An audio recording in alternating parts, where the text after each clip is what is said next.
Doesn't ring a bell with anyone? No. Not at all?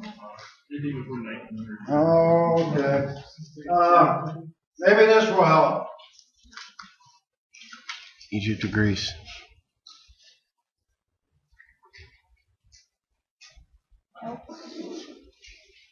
Help at all? No. Okay. Last time we were looking at developing the geologic timetable. Last lecture. And we had indicated that biblical scripture, that interpreting biblical scripture gets you an earth that's roughly 6,000 years old. The work was done by Bishop Usser, who was a bishop in Ireland/England at the time, I think the 1600s. And he went through the biblical scripture. I'm not sure which Bible he used, but whatever Bible he used at the time, he came up with October 23rd, 4004 BC, late Sunday afternoon, was day one. That was the beginning of time for planet Earth.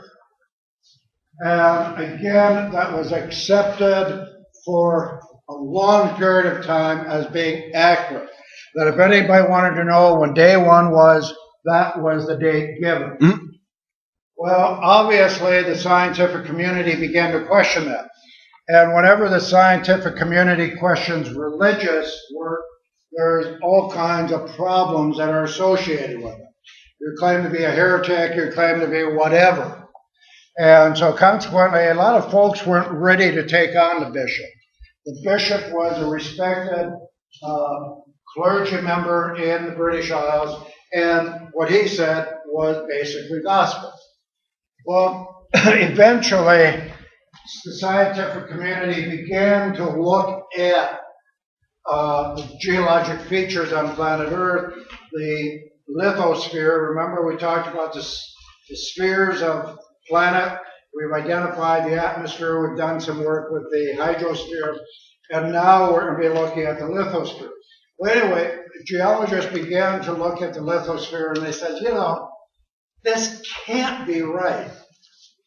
This can't be right. It just doesn't look right. It can't be. And they looked at rock structures, and they looked at the fact that high in some mountain ranges are seashells.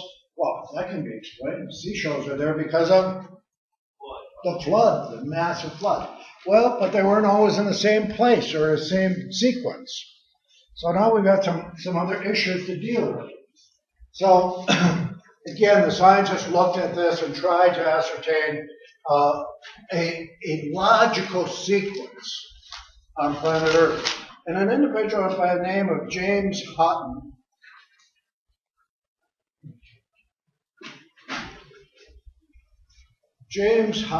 was the individual that began to interpret activities of the lithosphere.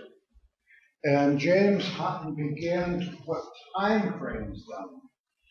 And he was the first one to literally document changes in the lithosphere over a period of time. And he was the one that said, you know, this 6,000 years is not going to work. You've got to do something else. James Hutton's from Scotland.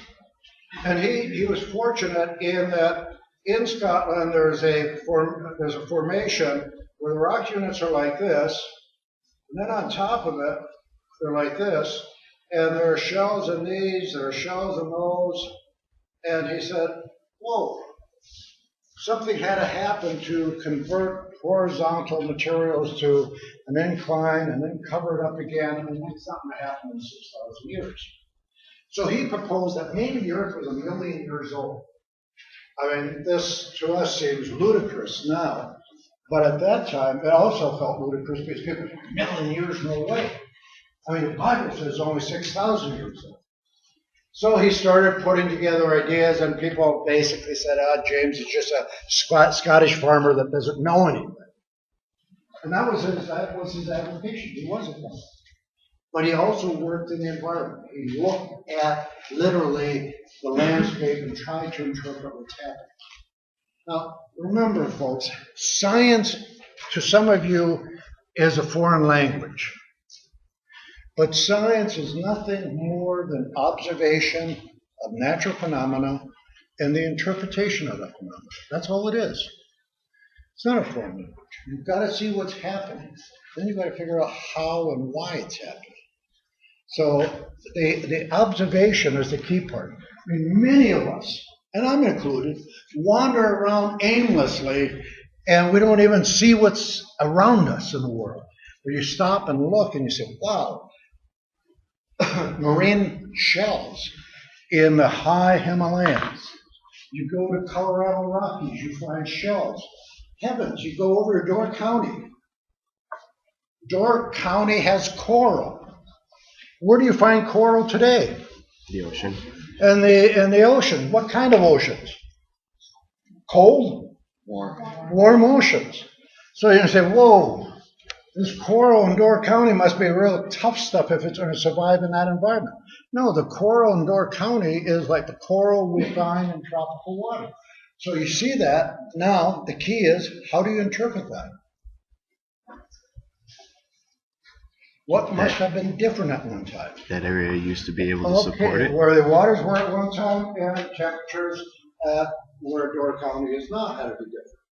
And we'll look at how that's possible a little later on. But again, observation. Look at what's out there and then say, well, why should it be there? Well, Hutton did not receive a lot of support. Scientists have a tendency of being conservative.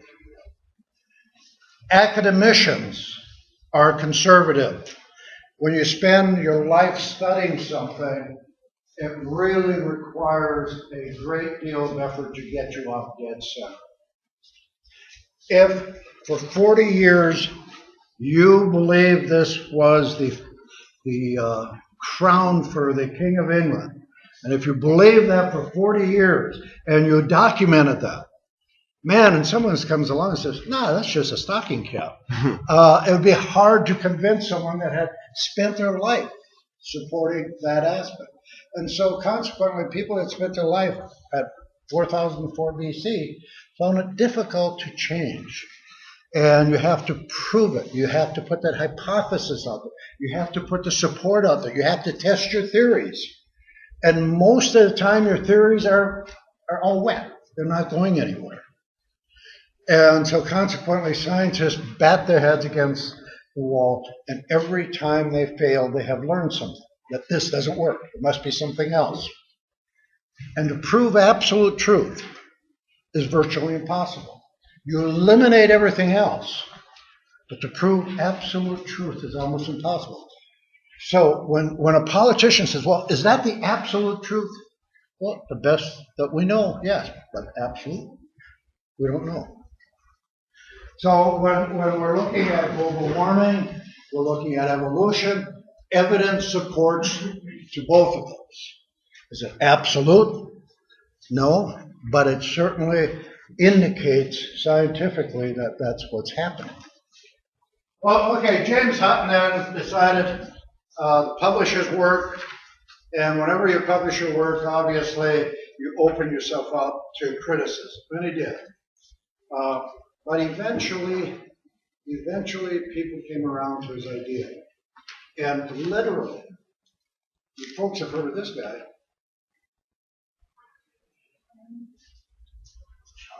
Charles? What was he noted for? Theory of evolution. Okay, the species evolution or change, natural selection, and species evolution. Darwin's theories could not have worked on a time frame of 6,000 years. There wasn't enough time for these processes to have occurred in evolution. So without Hutton's idea of expanding the length of time, Darwin's theories would have fallen flat. But now that we've opened up the envelope of time and said it's longer than 6,000 years ago, Darwin's ideas now can become legitimate. As I mentioned last time, we're looking at 4.5 billion plus or minus a few